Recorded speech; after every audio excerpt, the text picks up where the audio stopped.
मंगलमय मंगलकरण वीतराग विज्ञान नमो ताहि जाते भये अर्हन्ताति महा। जो विद्यादि सागर सुधी जो विद्यादि सागर सुधी गुरु हैं हितैषी शुद्धात्म में निरत नित्य हितोपदेशी। वे पाप ग्रीष्म ऋतु में जल हैं सयाने पूजून हैं सतत केवल ज्ञान पाने पूजून हैं सतत केवल ज्ञान। बोलिए भगवान महावीर स्वामी की, आचार्य कुंद कुंद स्वामी की, आचार्य गुरुवर विद्यासागर मुनि महाराज।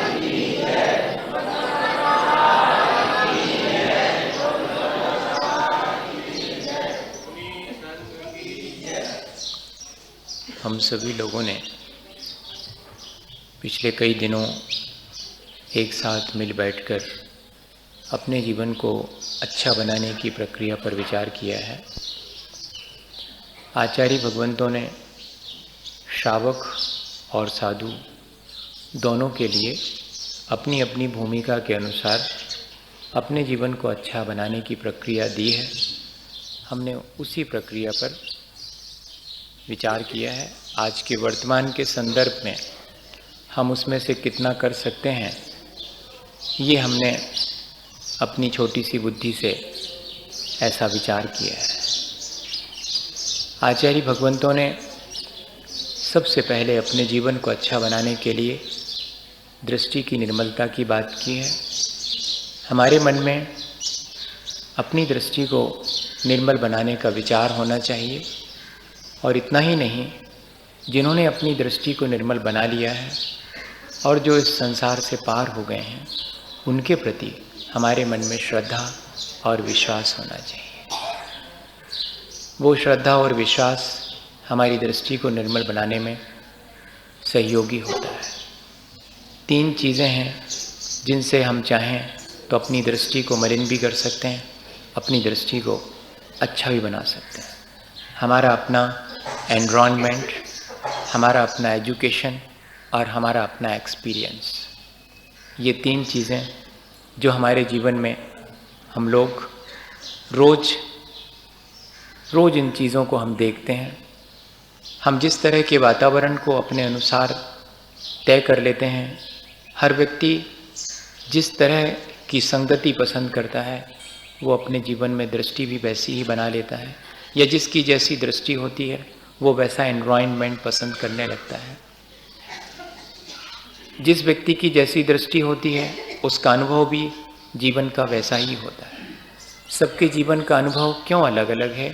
क्योंकि सबकी दृष्टि अलग अलग। एक ही घटना को जिसकी जैसी दृष्टि होगी वो अपनी दृष्टि से अनुभव करेगा। कोई उसी में अच्छा अनुभव करेगा, कोई उसी घटना से दुखद अनुभव करेगा। दोनों ही स्थितियाँ बनती हैं। हम रोज़ इस चीज़ को अनुभव करते हैं। और एजुकेशन, हमारा अपना जो स्वाध्याय कहें या अध्ययन चिंतन मनन है, वो भी उससे भी हमारी दृष्टि बनती है, या हमारी दृष्टि के अनुसार ही हम वैसा चिंतन मनन अध्ययन इत्यादि करते हैं। तो हमारी दृष्टि को निर्मल बनाने के लिए ये 3 ही चीज़ें हैं।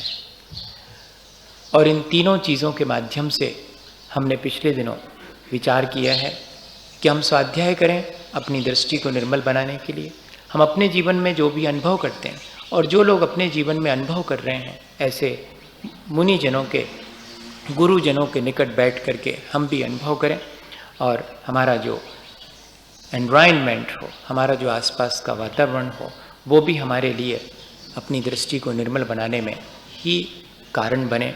ये हमने पिछले दिनों अलग अलग ढंग से विचार किया है। आज तो अपन उस चीज़ को थोड़ा सा एक बार फ्रेमिंग कर रहे हैं कि हमने कहाँ तक की यात्रा पूरी कर ली है। कोई उसमें यात्रा में शामिल नहीं भी हुआ हो तो उसे एक लिंक बन जाए, और जो अपन लगातार विचार कर रहे हैं, अब आगे कौन सा विचार करना है ये तय करना। मैं कल बड़े मुश्किल में था कि कौन सी चीज़ और अब शुरू करें अपन बैठ करके, क्योंकि अपने को इस पूरी प्रक्रिया के दौरान बहुत सारी चीज़ों पर डिस्कशन करना है, जो कि मैं पहले से विचार बना चुका हूँ। अभी हमें किस तरह कोई तीर्थंकर बनता है, किन भावनाओं के द्वारा उतनी ऊंचाई छुई जाती है, उन 16 कारण भावनाओं पर विचार करना है। हमें 10 धर्मों पर आने वाले समय में विचार करना है। हम जो कर्म बांध लेते हैं, जिनका फल भोगना पड़ता है, उन पर हमें विचार करना है। वो कर्म फिलॉसफी है। लेकिन इसके अलावा एक प्रक्रिया जो हमने शुरू की थी, उस प्रक्रिया को अभी हमने पूरा नहीं कर पाया है। उस प्रक्रिया को हम समझें कि असल में आचार्यों ने हमें क्या प्रक्रिया दी है, उसमें अभी कितनी बात और छूट गई जिसमें हमें विचार करना चाहिए।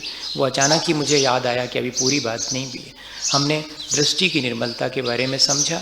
दृष्टि निर्मल हो जाने पर बहुत सारी बातें ऑटोमेटिकली हमारे भीतर आ जाती हैं।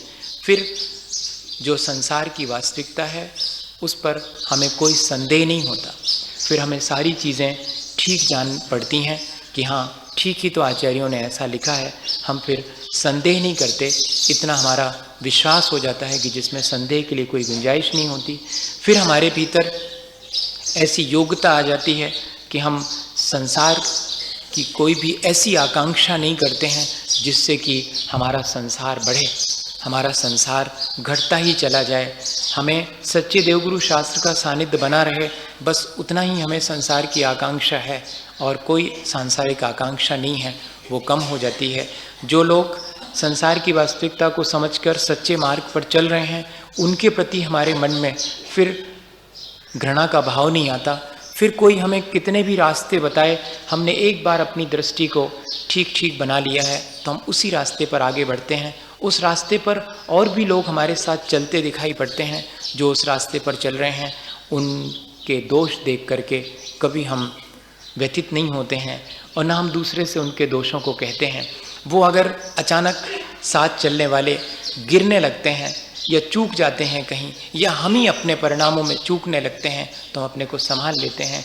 और इतना ही नहीं, जो सच्चे रास्ते पर चल रहे हैं उनके प्रति हमारे मन में एक सहज प्रेम, सहज वात्सल्य उमड़ता है। और जहाँ हम बैठते हैं, जिस वातावरण में हम रहते हैं, उसमें उसी चीज़ का हम गुणगान करते हैं। जिस रास्ते को हमने पा लिया है उसी रास्ते का गुणगान करते हैं। ये प्रक्रिया हमारे भीतर अपने आप आना शुरू हो जाती है। इतना ही नहीं, फिर जो आचार्य भगवंतों ने हमें आत्मज्ञान की बात कही है, वो भी हम जिनवाणी के माध्यम से निरंतर प्राप्त करना शुरू कर दें, वह भी आवश्यक है। और फिर 5 पापों से बचना और कषायों को मंद करते जाना, यही श्रावक के जीवन में और साधु के जीवन में आचरण आचार्य भगवंतों ने कहा है। सो हमने उस पर भी विचार कर लिया है। शायद सारी बातें तो आपको स्मरण में नहीं होंगी, क्योंकि अलग अलग जगहों पर जाकर के मैंने इस प्रक्रिया को किया है, एक ही जगह रह कर के इसको नहीं किया है। जो लोग हमेशा रहे होंगे उनको याद होगा कि हाँ, सचमुच इसी प्रक्रिया से आप आश्चर्य करेंगे कि हमने सामान्य प्रवचन के दौरान पूरा रत्नकंठ श्रावकाचार पढ़ लिया है। यही प्रक्रिया आचार्य भगवंतों ने कोई किताब के बिना भी हमने अट्रेंडम नहीं पढ़ा है। बहुत सिस्टमैटिक आचार्य भगवंतों ने जैसा लिखा है उसी तरह से हमने इस प्रक्रिया को अभी तक किया है। उसमें थोड़ा सा और बाकी रह गया है, वो हम पूरा करेंगे। वो समण सुत्तम के संदर्भ में पूरा करेंगे। आप बिल्कुल भी मैं सिर्फ एक फ्रेम बना रहा हूँ, पर जो बात आज करनी है वो बिल्कुल आपके समझ में आएगी। सिर्फ अपन समझ लें कि हमने क्या करा है इन दिनों। हमने कोई इधर उधर की चर्चा ना करके हमने कैसे एक ग्रंथ पूरा पढ़ लिया है। आचार्य भगवंतों ने कैसे, हमें ग्रंथ पढ़ने में तो ऐसा लगता है कि अरे हमसे नहीं होगा, ये ग्रंथ हमसे नहीं पढ़ा जाएगा। लेकिन हमने किस तरह से एक पूरा ग्रंथ पढ़ लिया है। हमने सम्यक दर्शन की चर्चा कर ली है, सम्यक ज्ञान की चर्चा कर ली है। चारित्र में 12 व्रत कहे गए हैं, उन 12 व्रतों में 5 अणुव्रत की चर्चा भी हमने की है। कैसे हम प्राणी मात्र को अगर अपना मान लेवें तो उसके प्रति हमारे मन में हिंसा का भाव नहीं जागृत होता। क्या कोई जिसको हम अपना मानते हैं उसको तकलीफ पहुंचाता है? क्या तकलीफ पहुंचाने का भाव तक करता है? जो हमारे अपने हैं उनके लिए हम कभी तकलीफ पहुंचाने का भाव करेंगे? यही तो हमारी अहिंसा है। जो व्यक्ति हमारे अपने हैं, जिनको हम अपना मान लेते हैं, उनसे कभी हम झूठ बोलेंगे? यही इस तरह यदि हम चाहें तो अपने जीवन में 5 पापों से मुक्त हो सकते हैं। प्राणी मात्र को यदि हम अपना मान लें, ये प्रक्रिया हमने समझी थी। हम किसी अपने व्यक्ति की किसी चीज़ को चोरी करने का भाव लाते हैं? क्या हम अपने जिसको अपना मान लेते हैं उसके प्रति कोई बुरी खोटी दृष्टि रखते हैं? क्या हम अपने पास उसकी वस्तु ला करके संचित करते हैं? क्या नहीं करते हैं। इस तरह हम देखें तो हिंसा, झूठ, चोरी, कुशील और परिग्रह, इन सब से हम आसानी से बच जाते हैं। ये हमने 5 पापों को जैसा आचार्य भगवंतों ने छोड़ने का कहा, हमने वही प्रक्रिया की। और उसके बाद विभिन्न दिशाओं में हम अपनी यात्रा करते रहते हैं, तो सिवाय पाप बंद के कुछ नहीं होता। तो हमने एक बार ये भी विचार किया था कि 10 दिशाओं में अपने आवागमन की सीमा हम निर्धारित कर लें और उसमें भी धीरे धीरे कम करते जाएं। और इस चीज़ का भी ध्यान रखें कि पर्पसलेस सिंफुलनेस से बचना चाहिए। ऐसे बहुत से काम हैं जिनसे हमारा जरा भी भला नहीं होता, बल्कि उल्टा अनर्थ ही होता है। तो मन वचन काय की अनर्थकारी प्रक्रिया को भी हम बंद कर देवें। ये हमने गुणव्रत के रूप में इन चीज़ों पर विचार किया था। इस तरह से तो नहीं किया था, पर जिस तरह भी किया है वो बात यही है। और फिर उसके बाद जब एक दिन महावीर नगर में बैठे थे, तब 4 शिक्षा व्रतों पर बात शुरू की थी कि हमें मुनिजनों के आचरण से कैसे शिक्षा ले लेनी चाहिए श्रावक होने के बावजूद भी। वो शिक्षा और कुछ नहीं है, समता की शिक्षा है। राग द्वेष को कैसे कम करके अपने वीतरागता को हम कैसे प्राप्त करें, ये शिक्षा लेने के लिए हमने शुरुआत की थी। और सामायिक पहला शिक्षा व्रत है, दूसरा प्रोस्तोपवास है, तीसरा भोगोपभोग है और चौथा बह्याव्रत या अतिथि संविभाग है, जिनमें से सिर्फ एक पर हम इतने दिनों से चर्चा करते आ रहे हैं, एकमात्र सामायिक और समता पर। जिस सामायिक में हमें क्या क्या करना चाहिए, कैसे प्रोसीजर करना चाहिए, सुबह शाम 2-2 घड़ी बैठ करके वही प्रक्रिया हमने अपने ढंग से की। और फिर इतना ही नहीं, सामायिक में क्या चिंतन करना चाहिए, अशरण असो मनित्यम दुख मनात् मान माव सामी भवम मोक्षस्तद विपरीतात् एति ध्यायन्तु सामयिके। हमें संसार, शरीर और भोगों की वास्तविकता का सामायिक में विचार करना चाहिए। सो हमने एक एक दिन एक एक बात का विचार किया है और 12 भावनाओं का भी हमने सामायिक में विचार करके इस प्रक्रिया को सामायिक की लगभग पूरा कर लिया। हमें आगे के 2-3 बातों पर और विचार करना चाहिए। ये प्रोषद उपवास और भोगोपभोग की सीमा क्या है और बह्याव्रत और अतिथि संविभाग के मायने क्या है, इससे क्या हमारे जीवन में अच्छा बनने का कोई अवसर मिल सकता है? क्या ये सारे व्रत हमारे जीवन को अच्छा बना सकते हैं? अभी तक तो हम देख रहे हैं कि अणुव्रतों ने भी हमारे जीवन को अच्छा बनाया, जो गुण व्रत हैं वे भी हमारे जीवन को अच्छा बनाते हैं। ये शिक्षा व्रत में से सामायिक ने भी हमारे जीवन को अच्छा बनाने की प्रक्रिया में बहुत योगदान दिया है। हम देखें कि इन 3 चीज़ों को और समझें। और इतना ही नहीं, जीवन के अंत में श्रावक को सल्लेखना ग्रहण करनी चाहिए, उस पर भी हमें विचार करना है। और इतना ही नहीं, यदि संभव हो सके तो सल्लेखना लेने से पहले श्रावक की 11 प्रतिमाएँ तो ज़रूर हमें धारण करनी चाहिए, उन पर भी हमें विचार करना है। इतना काम अभी हमें और अपने जीवन को अच्छा बनाने का करना, उसके बाद जा कर के और फिर बाकी की प्रक्रिया है। मेरे ख्याल से अपन इस तरह अगर व्यवस्थित ढंग से इस प्रक्रिया को समझ लेंगे तो कोई वजह नहीं है कि जैसा आचार्यों ने जीवन को अच्छा बनाने के लिए कहा है वैसा हम बना पाएंगे। आज हम देखें कि किस तरह से हम अपने जीवन में मुनियों के आचरण से शिक्षा ले सकते हैं। आपने देखा होगा कि आज अगर 10 बजे भोजन की प्रक्रिया पूरी ख़त्म कर दी है तो शाम को तो आज कुछ लेना नहीं है मुनिजनों को, दूसरे दिन वो ग्रहण करेंगे। और अगर दूसरे दिन भी कोई निमित्त बन गया, चतुर्दशी आ गई मान लीजिएगा, तो फिर उस दिन वो उपवास कर लेते हैं जैसी जिनकी सामर्थ्य है, और फिर उस दिन पूरा भोजन दोनों वेलाओं का नहीं किया है और अगले दिन करेंगे तो दोनों वेला में से एक वेला में करेंगे। देखें अपन, जिस उपवास के आगे पीछे एक एक बार भोजन किया जाता है उसे ही तो प्रोषद उपवास कहते हैं, और कोई बहुत कठिन चीज थोड़ी। ये मुनि जन हमेशा करते रहते हैं, क्या श्रावक भी कभी कर सकता है इस चीज का अनुभव? तो आचार्यों ने लिखा कि पर्वन नष्टम व्यामचा, पर्व के दिनों में अष्टमी और चतुर्दशी को श्रावक भी इस चीज का अभ्यास करना चाहे तो उधर सप्तमी के दिन और एक आसना करे, अष्टमी को उपवास करे और नवमी के दिन फिर एक आसना करे, उधर 13 के दिन एक आसना करे, 14 को उपवास रखे और फिर अमावस्या या पूर्णिमा के दिन फिर एक आसना करे। ये प्रोषद उपवास की उत्कृष्ट विधि है। इससे क्या होगा? इससे कौन सा जीवन अच्छा बन जाएगा? ये तो बड़ी कॉम्प्लिकेटेड प्रक्रिया लग रही, ऐसा लग सकता है अपने लिए। अब अपन इस पर विचार करें कि प्रक्रिया तो ये है, और भी एक प्रक्रिया है कि अगर ऐसा न बने तो प्रोषद के मायने हैं पर्व। एक तो प्रोषद के मायने हैं एक बार भोजन करना, और प्रोषद का दूसरा अर्थ है पर्व।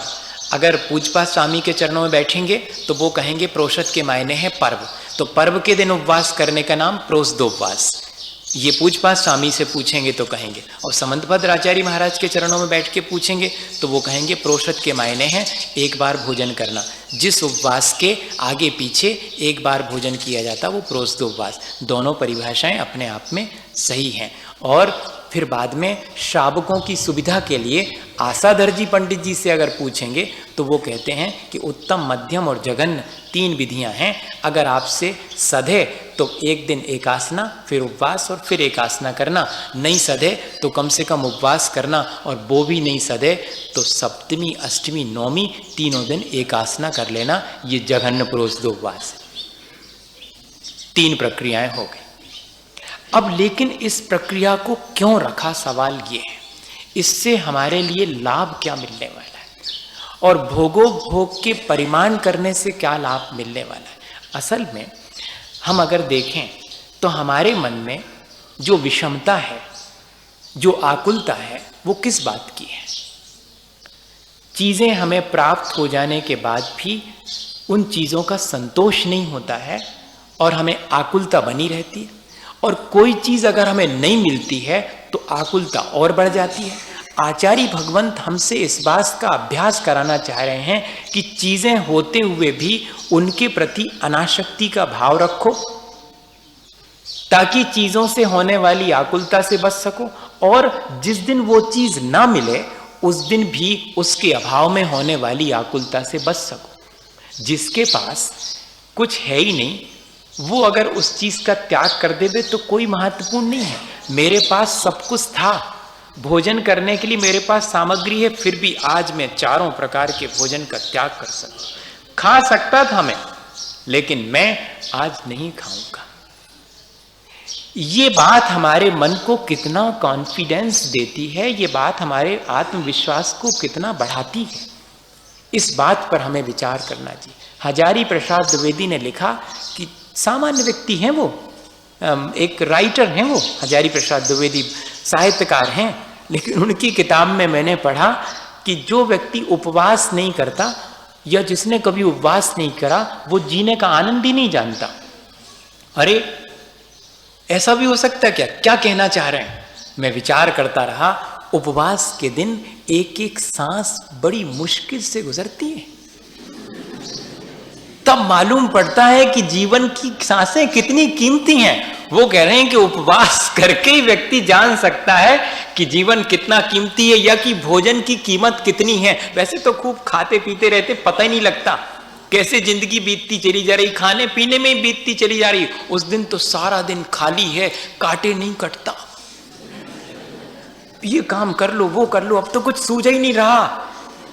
हाँ, इसलिए उस दिन वो कह रहे हैं कि एक दिन तो कम से कम 4 प्रकार के आहार से निवृत्त। और इतने नहीं, वास्तविकता क्या है? माँ लोग तो नहीं कर सकती ऐसा, क्योंकि उनको तो सारी अपना खुद उपवास भी कर लें पर भोजन बनाना पड़ेगा, सबको खिलाना पड़ेगा, उसमें एंगेज रहेंगे। लेकिन अगर देखा जाए कोई वास्तव में उपवास करे, ना उस दिन भोजन बनाए, ना किसी को कराए और स्वयं भी ना करे और शांत रहे 24 घंटे, तो तब मालूम पड़ेगा कि अब क्या करें। अब कुछ भी नहीं करना, स्नान अंजन नस्याना, उस दिन स्नान भी नहीं करना। क्यों? देखो मुनि महाराज कहाँ स्नान करते हैं। आज तो मैं शांति से, या स्नान करूं भी तो बस थोड़ा बहुत हाथ मुंह धो करके, शुद्धि करके, कपड़े बदल के चलो मंदिर में, जितनी आवश्यक है उतनी कर ली। नहाने धोने का मतलब ये कि बहुत ज्यादा श्रृंगार प्रसाधन इत्यादि नहीं किया उस दिन। हाँ, वो जो अपन करते हैं वो सब लिखा है आचार्यों ने कि उस दिन अलंकरण नहीं करेंगे, कोई भी रंग रोगन साबुन तेल इत्यादि नहीं यूज करेंगे, बस अकेला। हाँ, ऐसा लिखा। अभी भी बुंदेलखंड में चले जाओ, 10 लक्षण पर्व में आप मुश्किल में पड़ जाएंगे। 10 लक्षण पर्व में आपको सेविंग बना देंगे तो लोग देखेंगे, हंसेंगे, सेविंग बना रहे हैं। 10 लक्षण पर्व में कोई सेविंग नहीं बनाता, कोई साबुन का उपयोग नहीं करता। दुकानदार के यहाँ साबुन बिकती है तो उस पर कागज चिपका दिया जाता है, 10 दिन साबुन नहीं मिलेगी। बेचते तो हैं हम, मिलेगी नहीं। आप आश्चर्य करेंगे, ऐसा है अभी भी गाँव में 10 दिन के लिए सारे श्रृंगार की सामग्री बंद। वो एक दिन करके देखें, ये कह रहे हैं वास्तव में उपवास वाले दिन ये सारी चीजें नहीं करने के मायने क्या है। जब इन चीजों का अभाव होगा तब मुझे कोई आकुलता नहीं, और जब इन चीजों का सद्भाव है तब मैंने इनको छोड़ करके भी देख लिया है, मेरी आसक्ति भी नहीं है, अभाव में भी पीड़ा नहीं है और ना आसक्ति होने से आकुलता है। शायद यही बात बताने के लिए इस समता परिणाम को श्रावक कैसे स्वाद ले। संतोष तो उसके जीवन में होना ही चाहिए। श्रावक के मायने हैं जो संतोषी है, और साधु के मायने हैं जो समतावान है। और श्रावक कोशिश कर रहा है संतोषी होने के साथ साथ समतावान होना, तब उसके लिए आचार्य भगवंतों ने ये प्रक्रिया रखी। हम उपवास के दिन और शांत भाव से फिर क्या करें, तो आचार्य भगवंत कहते हैं धर्मामृतम शतशना श्रवणाभ्याम पिबतु पायेत वा अन्यान वा। धर्मामृत का पान करो। कुछ खाना पीना है तो क्या खाओ पियो, धर्मामृत पियो अगर पीना है तो। और अकेले अकेले नहीं, और आओ सब लोग बैठो, 4 लोग। हम आज नहीं, अपन तो ये करते हैं हमारा तो आज का उपवास है, अब बोलो ने थक जे हो, परे रहो, बिल्कुल उठो ही ने, हैं? हाँ, ऐसा करते बिल्कुल कि भैया आज तो कुछ भी नहीं करो। नहीं, कुछ भी नहीं करो मतलब पापकारी नहीं करो, लेकिन धर्म ध्यान तो करो। कई लोग तो जो है उपवास का दिन है 7 बजे से लोट लकार। लोट लकार मतलब सो या टेलीविजन देखो, मन ही नहीं लग रहा। नहीं भैया, इस चीज को जरा सा तो विचार करें।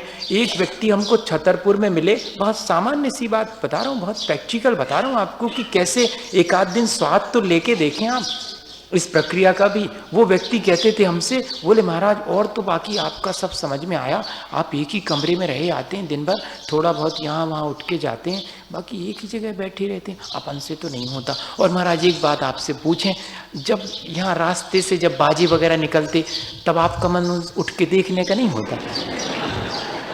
देखना आप। बोले हम तो भोजन भी कर रहे हों और अगर बाहर से रोड पर बाजे वगैरह निकले तो हम खट से पहले देख के आते हैं कि कैसा क्या है। कितनी आकुलता! इस आकुलता से बचने के लिए ये प्रक्रिया रखी है कि अष्टमी चतुर्दशी को सारी इन आकुलताओं की प्रक्रिया को छोड़ करके शांत बैठ के देखो तो कैसा लगता है। जीवन का एक एक क्षण ऐसे ही व्यस्तता में, संसार के कार्यों में, पाप कार्यों में गुजरता चला जा रहा, पता भी नहीं लगता कितना जीवन बीत गया।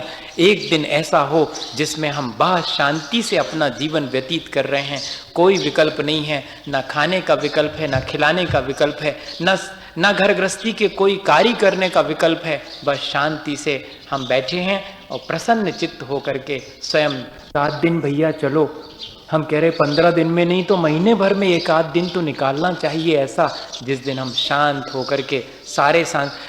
छुट्टी होती बच्चों की, क्या अपने जीवन में कभी भी घर गृहस्थी में 365 दिन में एक आध दिन छुट्टी का नहीं मिलेगा? छुट्टी का मतलब आज कोई काम नहीं है घर गृहस्थी का। बीमार हो जाएं तो नहीं करते, फिर भी चिंता लगी रहती है, वो बना लो भैया, वो उठा लो भैया, वे कपड़ा धो लो, ये लगा रहता, बीमार होंगे तब भी माँ बोलती रहती, बच्चों से करवाती रहती। अरे एक आध दिन तो कम से कम महीने भर में कि आज कोई काम नहीं है, संसार का कोई काम नहीं करूंगा, ना खाना बनाने का, वो तो तब होता है जबकि अनाउंस हो जावे कि कल जो है प्रवचन के बाद यहीं पर भोजन होगा, उस दिन छुट्टी मिलती भोजन से। ऐसी तो बहुत सारी चीजें अपन करते हैं, मैं वो नहीं कह रहा हूं भोजन नहीं बनाना पड़े होटल में खा के आ गए, वो नहीं कह रहा हूं।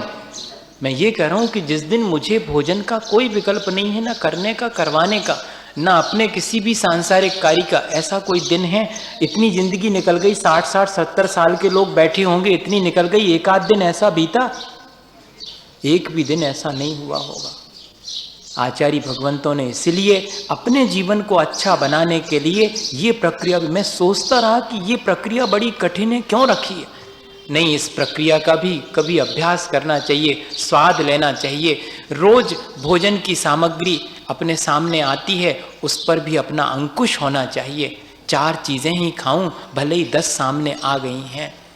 ये भोगोपभोग की सामग्री का परिमाण, उपभोग की वस्तु वो कहलाती है जिसको कि हम बार बार उपयोग में करके और रख देते हैं, फिर उपयोग में ले लेते हैं, जैसे कपड़े इत्यादि। और भोग की सामग्री वो कहलाती जिसको एक बार खाया और फिर दूसरी बार थोड़ी खाया जा सकता, वो तो खा लिया, खत्म।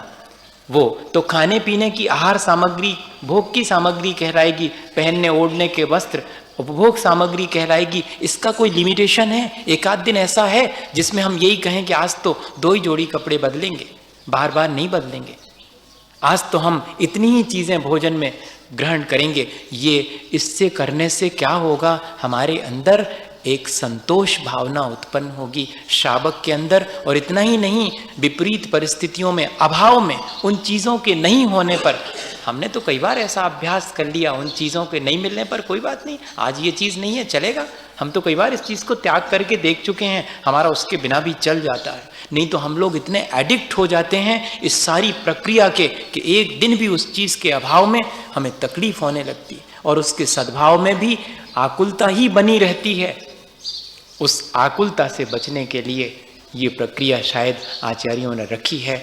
इस प्रक्रिया को हम बहुत गौर से समझें, हमारा विश्वास इससे बढ़ेगा, और विश्वास की रक्षा करना बहुत ज़रूरी है। एक छोटा सा उदाहरण जिससे अपन को मालूम पड़ जाए, ये बाह्य वेश भी कई बार हमारे और दूसरे के विश्वास की रक्षा करता है। ये बाह्य में ग्रहण किए गए व्रत नियम इत्यादि भी हमारे और दूसरे के विश्वास की रक्षा करते हैं। ये प्रचलित कहानी है, सबको मालूम होगा कि एक डाकू कैसा था, वो अपने पूरे जितने भी उसके ग्रोह के लोग थे उनको तो भेज देता था डाका डालने, और खुद अपनी कुटिया में और साधु बन के बैठा रहता था, है ना, कहीं पढ़ा होगा आपने। तो क्या हुआ कि उसके जो ग्रोह के लोग थे, उसने एक दिन एक व्यापारी को लूटा। वो व्यापारी और व्यापारियों को लुटते देख करके एक उसमें से भागा, उसके पास बहुत पोटली थी सामान की, भाग करके उसने देखा कि वो कुटिया है, उसमें चलना चाहिए है। उसमें देखा तो एक बाबा जी बैठे, उसने कहा ये अच्छी जगह आ गए अपन, सेफ एकदम। और उसने कहा बाबा जी मुझे डाकुओं ने घेर लिया है, आप मेरी रक्षा करो, मेरा ये सामान रख लो, फिर मैं आऊँगा तो ले जाऊँगा, अभी तो मैं भाग रहा हूँ। तो उसने कहा रख दो वहाँ कोने में रखवा लिया पूरा जो भी हीरे जवाहरात थे उसके। और वो व्यापारी तो भाग गया कि जब डाकू भाग जाएंगे तब आके ले जाएंगे। तो अंधेरे में शाम को, और वो आया, आकर के देखा उसने उस कुटिया में, तो देखा कि वो जो बाबा जी बने थे वो तो अब बन गए हैं डाकुओं के सरदार बने बैठे, वही तो हैं, और ये जिनने लूटा था वो सब यहीं तो बैठे हैं। ये तो मामला गड़बड़ हो गया, अपना तो सब लुट गया समझ लो। लेकिन जैसे ही उसकी नज़र पड़ी उस व्यापारी पर, व्यापारी से उसने कहा घबराओ मत, ये सब डाकू तुम्हें लूटने वाले हैं और मैं भी इनका सरदार हूँ, लेकिन तुम जिसके पास सामान रख के गए हो वो साधु था ना, वो ज्यों का त्यों रखा हुआ है वहाँ पर, उठा लो अपना। व्यापारी उठा के चला जाता है। बाकी ग्रोह के लोग उस डाकू से पूछते हैं सरदार से कि इतना सामान आया और तुम्हारे इस तरह उसको जाने दिया? तो मालूम उनने क्या जवाब दिया था? उसने डाकू के पास नहीं रखा था, उसने साधु के पास रखा था और उसका सामान वापस मिलना चाहिए। मैं साधु के प्रति उसके विश्वास में नहीं तो कमी आ जाएगी कि मैंने तो साधु समझ के रखा था और ये तो कोई और निकला। कई बार हमारे व्रत, हमारा बाह्य वेश हमारे जीवन को संभालने में मदद करने लगता है। इसलिए कभी कभी इस तरह के व्रत लेकर के भी अगर खाने की आकांक्षा हो भी जाएगी तब भी नहीं, मैंने तो आज इस तरह सोच लिया है, आज मैं इन चीज़ों को नहीं ग्रहण करूँगा, अन्यथा ऐसा करने से दूसरे का विश्वास भी टूटेगा और मेरा आत्मविश्वास भी, मेरा संकल्प भी कमती पड़ जाएगा। शायद ये शिक्षा देने के लिए भी आचार्य भगवंतों ने हमें शायद इस तरह के व्रतों में बांधने की, कई बार ऐसा लगता है कि इन व्रतों में तो हम बंध जाएंगे तो हम कैसे कर पाएंगे। आज ये चीज़ बहुत तेज़ी से बढ़ती चली जा रही। कोई भी जीवन में संकल्प लेने के लिए, व्रत नियम लेने के लिए सहसा तैयार नहीं होता, और ये हमसे नहीं होगा, टूट जाएगा तो क्या करेंगे। हाँ, सप्त व्यसन का त्याग लेने में भी, संकल्प लेने में भी पसीना आने लगा। बताइए, जिस जैन कुल में जन्म लेते ही व्यसन का त्याग होना चाहिए, उसका संकल्प दिलाना चाहिए 8 वर्ष में बेटे को। जैसे ही 8 वर्ष का हो और मंदिर में ले जाकर उसे गृहस्थ के व्रत दिलाना चाहिए। 8 जो मूल गुण हैं, जिनमें 3 मकार का त्याग, सारे व्यसन का त्याग हो जाता है, वो 8 वर्ष की उम्र में बच्चे को माता पिता के द्वारा दिलाए जाने चाहिए। आज तो बहुत बड़ी उम्र में भी क्यों, ये हमें संभाल लेते हैं। ये उस समय के दिलाए गए छोटे छोटे से संकल्प हमारे पूरे जीवन को अच्छा बनने में मदद करते हैं, बिगड़ने नहीं देते, क्योंकि मेरा संकल्प है। मैंने बचपन में ये संकल्प कर लिया था कि मैं मद्य मांस नहीं खाऊंगा। जब जाने लगे थे गांधी जी विदेश यात्रा पर, तो माँ ने क्या कहा था कि ये 2 संकल्प हमेशा ध्यान में रखना, तुम वहां जाकर के शराब नहीं पियोगे, मांस नहीं खाओगे। आज क्या हम अपने जीवन में और अपनी आने वाली पीढ़ी को कोई संकल्प दिला रहे हैं कि नहीं?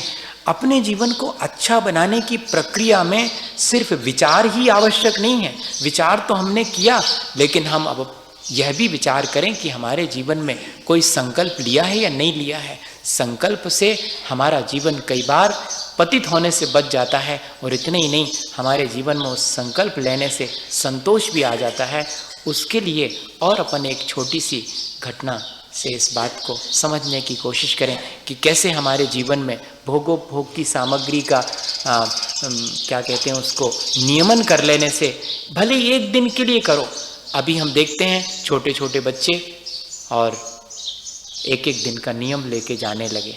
आज हम घी नहीं खाएंगे, आज हम शक्कर नहीं खाएंगे, देखेंगे कैसा लगता है बिना शक्कर के।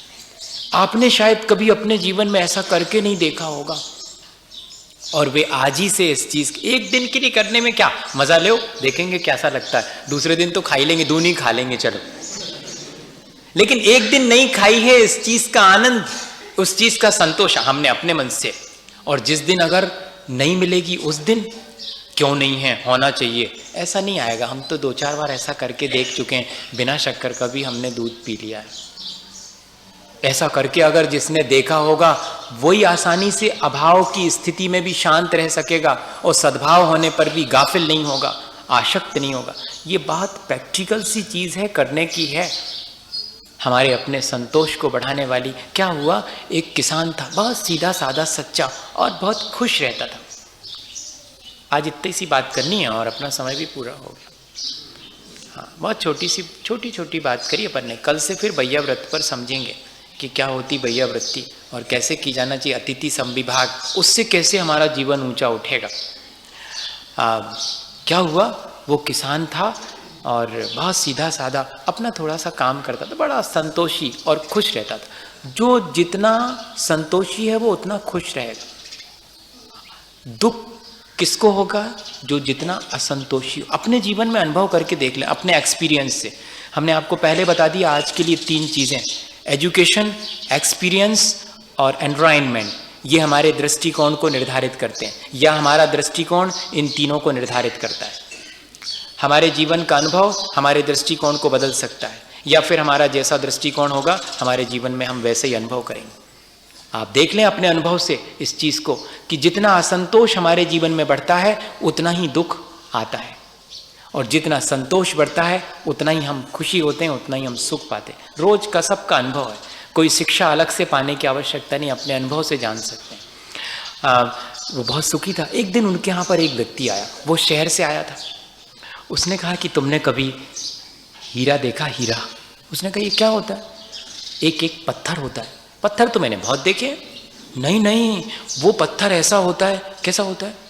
तो होता तो जैसे और पत्थर है वैसे ही होता है, लेकिन अगर वो अंगूठी के बराबर हो तो हम कई खेत खरीद सकते हैं। अच्छा, ऐसा पत्थर जो सिर्फ अंगूठी के बराबर? हमारे यहाँ तो ऐसे छोटे छोटे पत्थर बहुत पड़े रहते हैं, लेकिन हमने ऐसा कभी नहीं सोचा। आपने ऐसा भी पत्थर देखा जो अंगूठी के बराबर हो तो उससे कई खेत खरीदे जा सकते हैं? हाँ, कई खरीदे जा सकते हैं। अच्छा, और अगर वो आंवले के बराबर मिल जाए तब तो फिर हम पूरा गांव खरीद सकते हैं। अरे वाह, इतना बड़ा मिल जाए अगर तो, और अगर इससे भी बड़ा मिल जाए तो सारा देश खरीद सकते हैं। तब तो ऐसा वाला पत्थर हमारे पास होना चाहिए।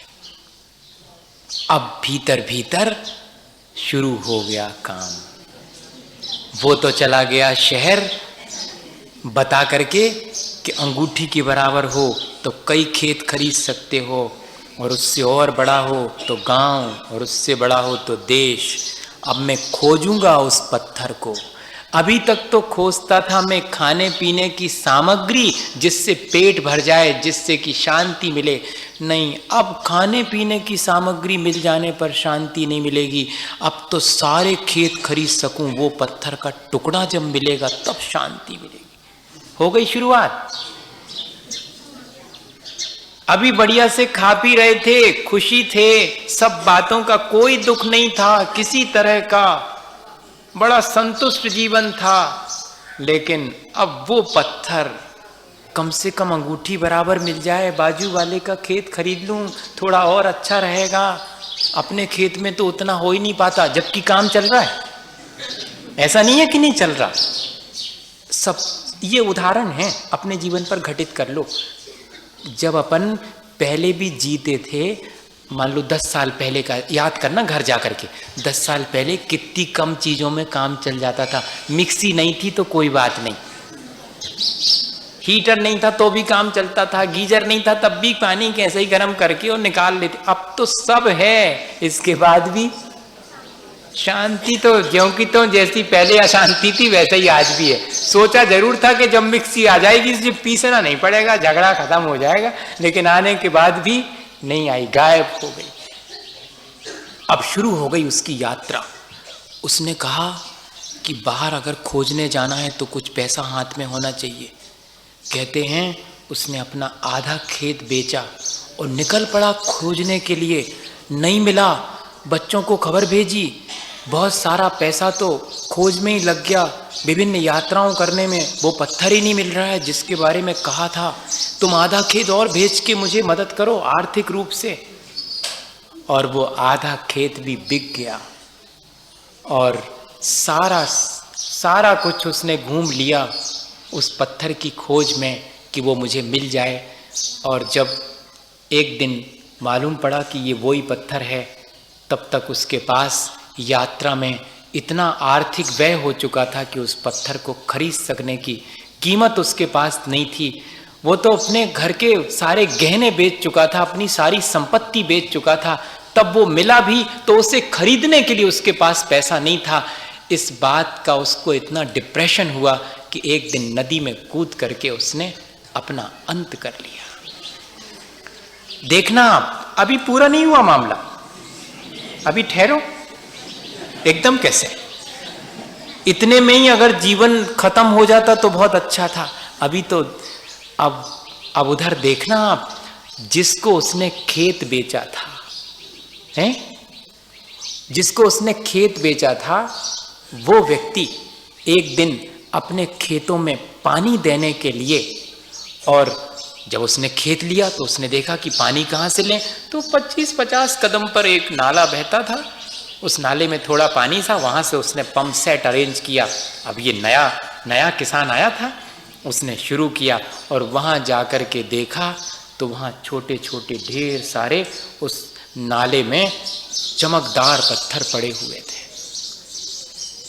उनको वो उठा के लाया और अपने घर में रख लिए।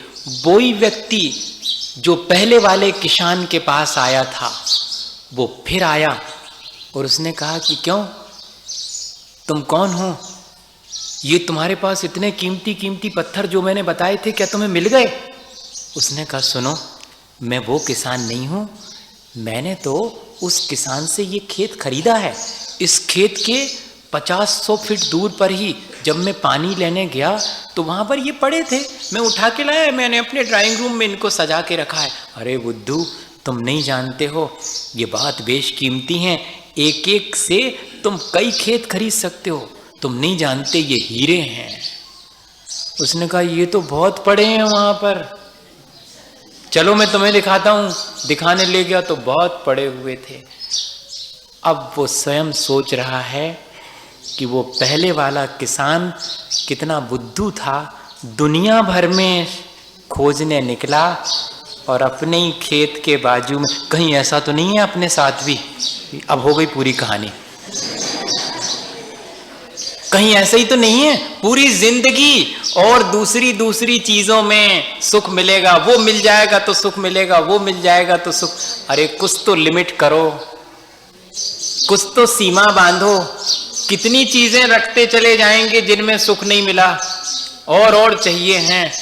नहीं, इन चीजों का लिमिट कर लें हम, और जो है उसमें ही सुख मान करके, उसमें ही संतुष्ट होकर के वास्तविक सुख की खोज में निकलें तो भी ठीक है भैया, नहीं तो पूरी जिंदगी ऐसे ही बीत जाएगी। लेकिन अब नहीं बीतेगी, अपन ने बहुत सी बातें समझ ली हैं, अब जरूर से अपने जीवन में कुछ ना कुछ परिवर्तन करके ही रहेंगे, ऐसा संकल्प करके और अपन को उठना चाहिए कि हाँ, इतना सब समझने के बाद, इतना जानने के बाद अब ज़रूर हम अपने जीवन में परिवर्तन करेंगे। इसी भावना के साथ कि हम अपने जीवन को अच्छा बनाएं और निरंतर अच्छा बनाने का प्रयत्न करें। बोलिए आचार्य गुरु और विद्यासागर मुनि महाराज।